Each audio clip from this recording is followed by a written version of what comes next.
special with you each week. Hey, welcome in live and direct. It is the CJ Silas Show on time. Live and in studio. Hello, is this on? San Luis Obispo, California. Last week we came on at 2 in the morning after the Dodger game that went forever. And the week before, we really still don't know what happened. None of the interns know what happened. I was on a plane coming back from Chicago, Illinois, and I really don't know. And I'm going to apologize to you one more time, and that's today. This is going to be the last time I apologize for going AWOL on April 28th. 2021. But there's a good reason. And I'm going to tell you, I couldn't tell you the story last week because I was still in the middle of the drama of what was going on in Chicago, Illinois. This is a story, it's going to take a little time, but you have to trust me, it's worth it. It's just so crazy. It was a 42-day experience. If you know anything about me, you know that 42 is a significant number in my life. And that's why the 42nd day is when the entire story and saga and soap opera culminated into the plateau. And now we're in the denouement, all right? It was Friday, March 26, 2021, and Chris Sylvester, the voice of the Cal Poly Mustangs, sent me a text. It was 8 o'clock in the morning. He said, "The stadium announcing job at Wrigley Field is open. Get your stuff in." So between 8:15 a.m.-ish and 1 p.m., between the application process, the resume, by 1 p.m. Friday, March 26th, I got my entire application in. Everything was done. So then, starting in the afternoon on March 26th, probably till early April, I called every single person that I've ever known that is either related to baseball, the city of Chicago, a broadcaster or a writer. Anybody that might know somebody that could get my name in front of the right people with the Cubs at Wrigley Field. Because I knew the last time this job opened up, there were nearly 3,000 applicants. And I didn't want my resume to get lost or my email to go to spam. I just wanted to be sure that my name got in front of the people that were hiring. I couldn't call because that's unprofessional. They don't want you to call because if everybody called, it would just be a nightmare. So I got all my stuff in and then I just started calling in solids from everybody that I've ever known that could have helped me. I don't know who was the one that did, but my name got in front of the right people. 20 days later, so from Friday, March 26th until Thursday, April 15th, and if you know the significance of April 15th in my life, it's Jackie Robinson Day in Major League Baseball. On Thursday, April 15th, where I am usually at Dodger Stadium watching the Dodgers play on Jackie Robinson Day, I didn't go to Dodger Stadium because A, I couldn't find anyone to go with me because everyone's still a little bit afraid of COVID. B, I had an Allen Hancock College baseball game, and because the seasons at Cal Poly and Hancock have been condensed, I didn't think it was fair for me to miss any games. Usually I'll miss one for Jackie Robinson Day when the season is a full schedule, but it wasn't. And I didn't feel like it was right for me to leave. So I thought, there's no better place for me to be if I'm not going to be at Dodger Stadium than at Baggett Stadium at Cal Poly or John Osborne Field at Allen Hancock College. So I was at John Osborne Field. Coincidentally, the Cuesta Cougars were playing against the Bulldogs, and Ted Lilly, who played for the Dodgers and the Cubs, is on the coaching staff at Cuesta, and he's one of the guys that I had called in a solid from over that 20-day stretch when I was trying to get my application and interview stuff going on and my resume to the right people. Allen Hancock and Cuesta play. I leave. I haven't checked my email that day because I don't look at my phone when I'm doing the games. I drive to Los Alamos to meet a friend, and I'm sitting waiting for my friend at Casa Dumetz, one of my favorite wineries down in Santa Barbara County. And Sonia, who's the owner, comes up to me and she goes, "Oh, what's going on? We just reopened. It's super stressful. How are you? Give me something joyful because I need some joy." So I told her that I had sent my stuff into the Cubs and I was just waiting. She's like, "Oh my gosh, that is so cool." She said, "Oh, let me go get you some wine." So I was waiting for a friend. Sonia went into the tasting room to get me some wine. And I thought, you know what, I'm going to check my email. And it was probably 5:30, 6 o'clock Pacific time at this point. I check my email. And at 4:42 p.m. Central Time, 2:42 p.m. Pacific time on Jackie Robinson Day in Major League Baseball, the Cubs sent me an email with a script in it that they wanted me to read and tape it and send it to them by the weekend. And then on Monday morning, which was the 19th of April, I was to have a live Zoom interview. One of my amazing YouTube channel producers drops everything to meet me at Baggett Stadium, where I record this script that the Chicago Cubs sent me. And then I was supposed to email it to them before Sunday. And then Monday morning was my Zoom interview. I didn't know who it was going to be with, at 9:30 Pacific time. So we met at Baggett Stadium, and thanks to Jason Namany, who's the head of marketing at Cal Poly, they let me get into the stadium early. Larry Lee was there. He was all for it. It was like, I think it was 1 o'clock on Friday, April 16th. So we taped that. Then Saturday, I watched it. Roth edited it, and we got it all ready. And Saturday night, we sent it in because it had to be in by Sunday morning. So Sunday, the Cubs got my demo reel promo script that they'd sent me on YouTube. Now I wake up Monday morning, April 19th. I do my normal morning tea and walk on the beach, and I go back and I have a Zoom interview with Jim Obojkowicz from the Chicago Cubs. And I felt like I was just sitting across the table from my brother. He looked like my brother. We had total connection. There was great chemistry about baseball. I tried not to be too much because sometimes I can be too much. And we sat there and we had a really good 30-minute conversation. We talked about Jackie Robinson and the significance of him in my life. We talked about how my grandma kind of turned me on to baseball when my parents were going through a divorce. We talked about me playing. So everything came up. And the one question that he asked me that I thought was pretty cool is, who's the first person that you called when you found out that you had an interview?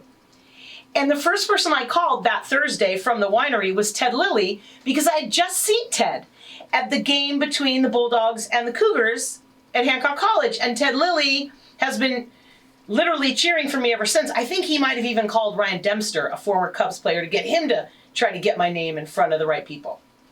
So then Jim and I talked a little bit about Ted Lilly, because he knows Ted Lilly because he runs the alumni program for the Cubs. It's just crazy. So I have this great interview. I feel really good about it. I move on. That was Monday, April 19th. I go about my week. Friday, April 23rd, I'm literally getting ready for Cal Poly baseball weekend, and I'm out in the yard. I've already done my workout. I've already prepped my food, and I'm literally in the yard, like pulling weeds and kind of clipping old flowers and stuff. And I go in to get a snack, and I'm like, oh, I'm just going to check my email. And I hadn't checked my email. I was trying not to check my email more than 3 times a day because I was so crazy. And I probably checked my email once every hour for like so many days. At 3 o'clock on Friday, April 23rd, I got an email from the Cubs that said, you have been selected as a finalist. Please be at Wrigley Field Wednesday, April 28th at one of these 3 time slots. So I walk away from the computer, and my neighbor can hear me going, what? How am I going to go to Wrigley Field? I can't do that. How am I going to get to Wrigley Field when I have Cal Poly all weekend, and Wednesday's my show day? What? And I go back to the yard, and I start working in the garden again because I'm freaking out, and I'm like literally talking to myself out loud. Both my neighbors on each side come out like, what's going on? Because I'm like, I can't go, and I'm having the full-on conversation probably just between me and my dog. I pick my interview time on, it's an actual audition at Wrigley. They give you 3 time slots. I pick mine at 11:30 Central. And then I have to go. I've got a Cal Poly game that Friday night at 5 o'clock. So I literally have to go. I got to get a plane ticket. I got to get a hotel. I got to get someone to fill in for my show. What is going on? I am a finalist for the Wrigley Field PA job. One of the most historic stadiums in sports. Probably, besides Fenway, Yankee Stadium, and Dodger Stadium, it is the most historic stadium in baseball. And I'm going there for an audition on April 28th, which happens to be a Wednesday, but that's going to happen. So I do my Cal Poly baseball game on Friday. I come home, I look at plane flights, and I'm like, oh my gosh, how am I going to do this? Because I've got a Hancock doubleheader on Thursday. So how am I going to get to Wrigley in time to do this interview Wednesday morning and get back Thursday for my doubleheader at Hancock because that's who I am. I do not walk away from my responsibilities and commitments. So over that weekend, I get a plane ticket, I get a hotel room in the Majestic Hotel. I just wanted a hotel with history in the city of Chicago where I could walk to Wrigley Field.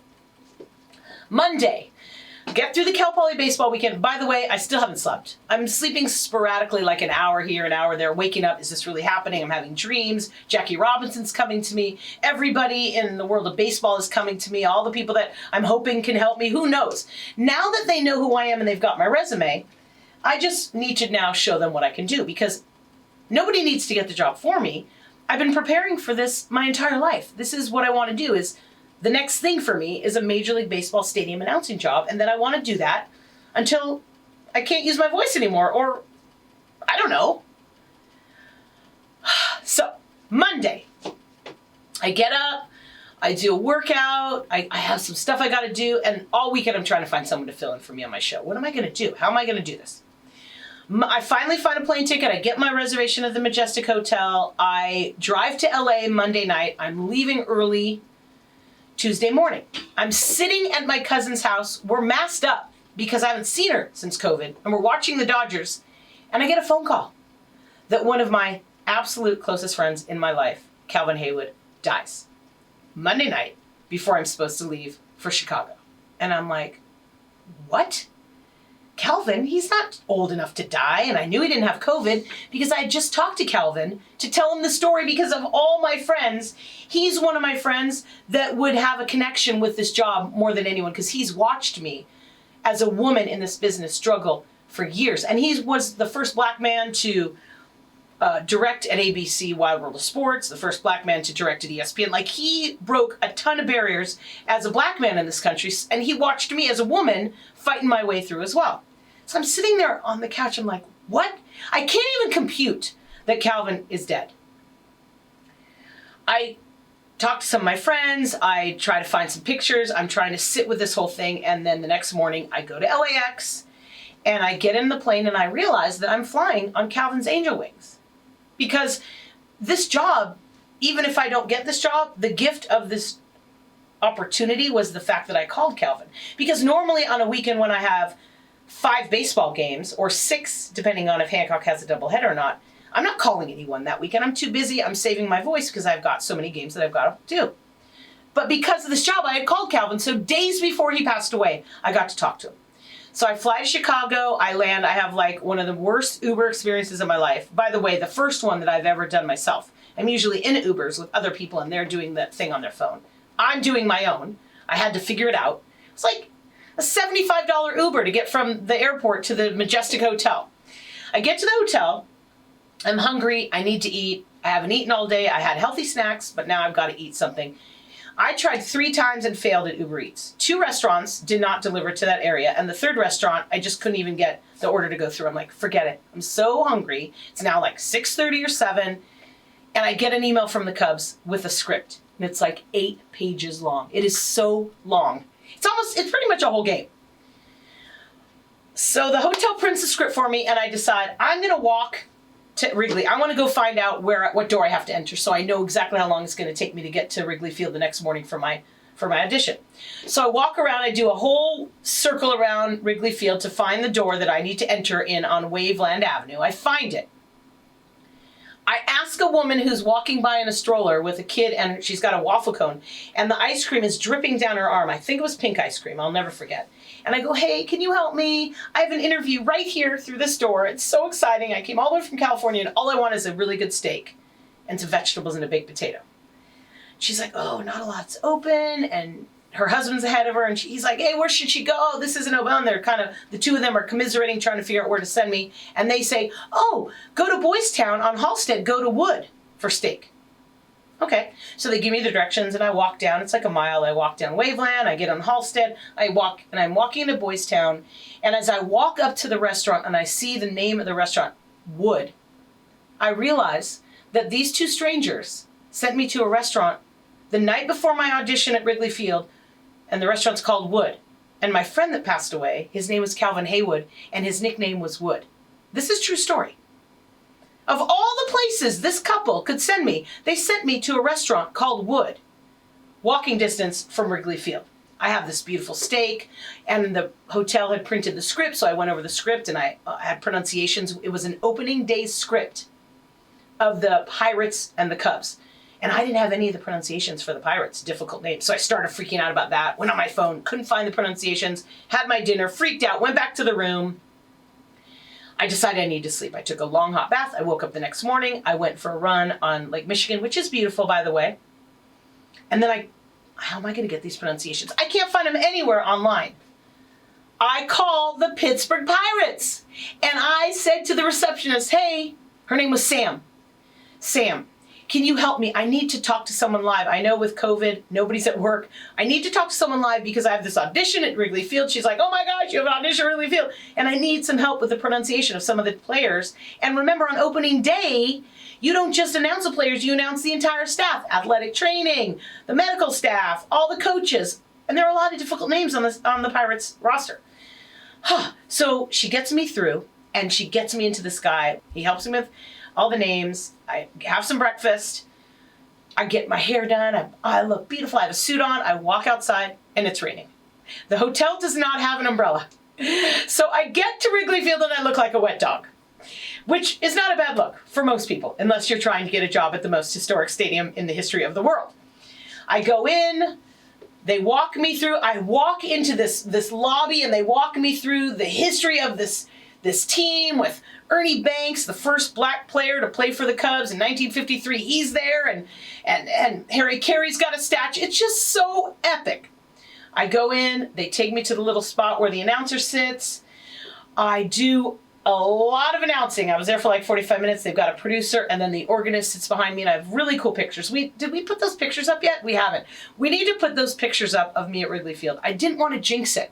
So I haven't told the story because I didn't find out about the job until Friday, 5 days ago. I do the audition, I leave, I walk back to the hotel, I put comfy clothes on, and I decide I'm going to go get deep dish pizza. I've got to have some Chicago pizza. I've got 2 hours before my plane. And I get a call, and the person that was supposed to fill in for me here on 1280 cancels. And now I've got 2 hours, and then I'm getting on a plane, and I'll be on a plane. There's nothing I can do. So I have no idea what happened between the hours of 5 and 6 on April 28th. I really don't. Right here on ESPN 1280 and FM 101.7. I have no idea. I tried to find it last week. Can't find it. I walked to go get this pizza at Giordano's, which is supposed to be the best pizza. And as I'm walking to the pizza place, I hear one of the guys auditioning after me. I go and I have lunch. I did have one martini. I'm not going to lie. I did have one vodka cranberry martini. Then I walked back to the hotel to meet my Uber, and I heard the other person, the other finalist. So I heard both guys that I think I was going up against. I fly home. I haven't slept in days. And then Friday that we just had, which would have been May 7th, I got the call that I did not get the job. But what an experience, what an epic experience to broadcast, to be the PA announcer at Wrigley Field. Just the fact that I got to go and do that. OM goddess. It was amazing. So that's why I've been a little out of sorts the last couple weeks. That's why I have no idea what happened on April 28th, because my dream job was that close, like an inch away. I was a finalist for the stadium announcing job at Wrigley Field. I didn't get it, but that's okay. That means I'm close. And now I've got to use this momentum and move forward and get a job at another Major League Baseball team. And I already decided that when I get this job, I'm still going to do the CJ Silas show on Wednesday nights. Sometimes I'll be able to go live, and other times I'll have to tape it during the day if I have a baseball game. But that's what I've been going through. And Friday, May 7th, was exactly 42 days since the whole thing started. So if you don't think Jackie Robinson is my spiritual guide, then you're crazy. 42 days. And what I think he was trying to tell me is that I'm almost there. The perfect job is out there for me, but Chicago wasn't the right place. That's just how it is. So I'm happy. I'm not disappointed anymore. I had such an epic experience.